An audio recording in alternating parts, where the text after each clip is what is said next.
दोनों कर्नलों के चेहरे पर उलझन के आसार पैदा हो गए और इधर प्रमोद को भी बेचैनी हो चली थी। अब तक जो हुआ था वो उसकी तवक्को के मुताबिक था। वो जानता था कि इस पर आसानी से एतमाद नहीं किया जा सकता और इसे इन तमाम मराहल से गुजरना था।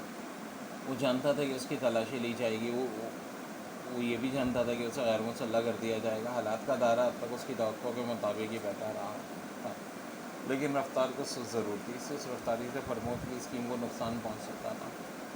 7 बजने में 5 मिनट बाकी थे। यही 5 मिनट प्रमोद के लिए हमें रखते थे। 5 मिनट बाद एक फैसला कुलनामा आ जाता।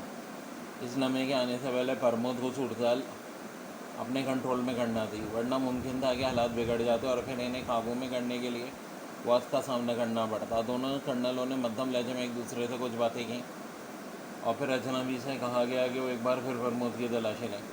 प्रमोद की बेचैनी बढ़ती जा रही थी, लेकिन उसने अपने चेहरे से इसका इज़हार नहीं होने दिया, बल्कि वो अपने चेहरे पर इस किस्म के तासुरात उभारे हुए था जैसे इन लोगों की नामाकूलियत पर इसकी बरा फ़रोख्ती में इजाफा होता जा रहा हूँ।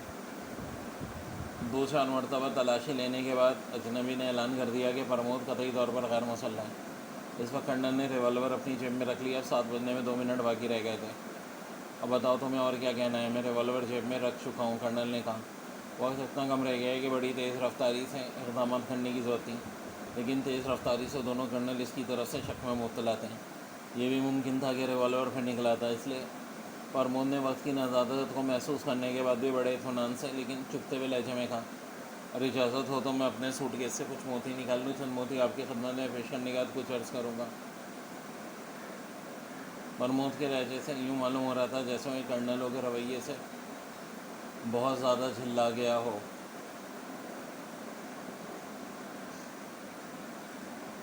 जो करना चाहो करो, एक कर्नल ने कहा। शुक्रिया। प्रमोद के लहजे में अब भी तंज था। फिर वो बड़े इत्मीनान से सूटकेस की तरफ बढ़ा। 7 बजने में 30 सेकंड रह गए थे। सूटकेस फर्श पर खुला रखा था। प्रमोद इस पर झुक गया।